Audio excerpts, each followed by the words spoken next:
Welcome back. You're listening to the Cindy Laverty Show. Thanks so much for joining me today. My guest is Michael Friedlander, and he is in studio with me.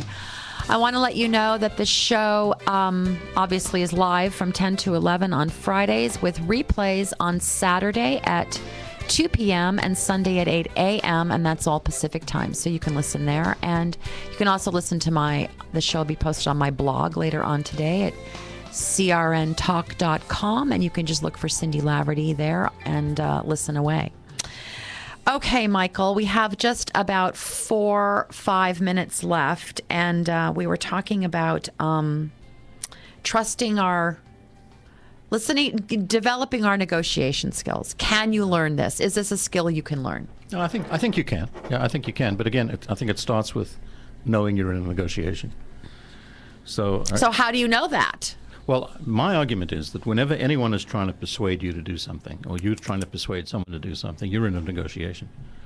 So when you say to you and your wife are deciding should you go to a romantic comedy or an action movie, it may not seem like a negotiation, but you are, And you know what the really interesting thing about that example is? It sort of highlights the issue of what's a successful negotiation. Oh, okay. Which a lot of lawyers, I'm afraid, have a sort of a funny idea of.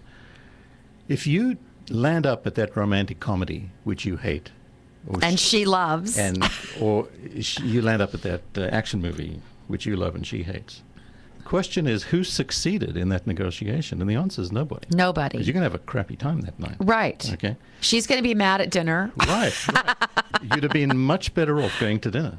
Right. Okay, so the issue is, which you really have to come to terms with, I think, is what's a successful negotiation? And my argument over the years has been, you can only judge a negotiation 2 or 3 years after it's done.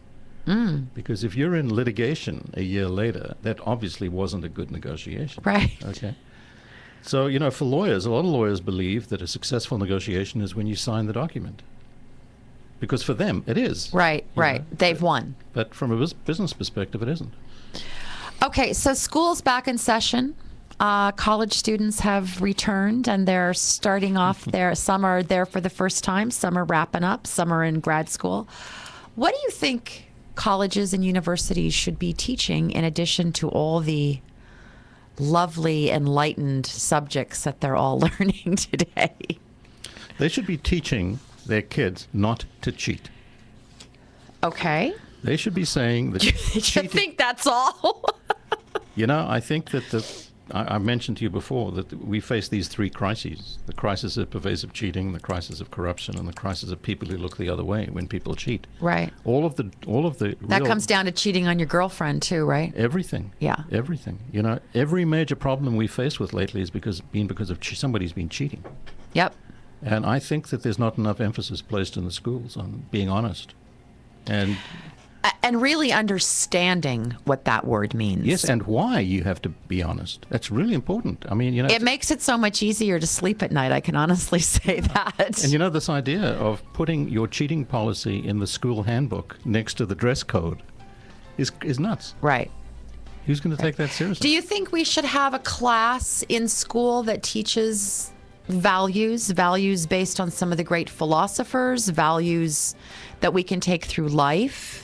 How much time you got? Oh, we don't have very much time. We have like 30 seconds. Well, the business schools do that. And my argument is, if you had Madoff, Skilling, and Ken Lay in a class learning about that, they'd be giggling through the whole class. Okay, so they're just lost causes anyway. Michael Friedlander, thank you so much for being here today. Thank you. It's been a real pleasure.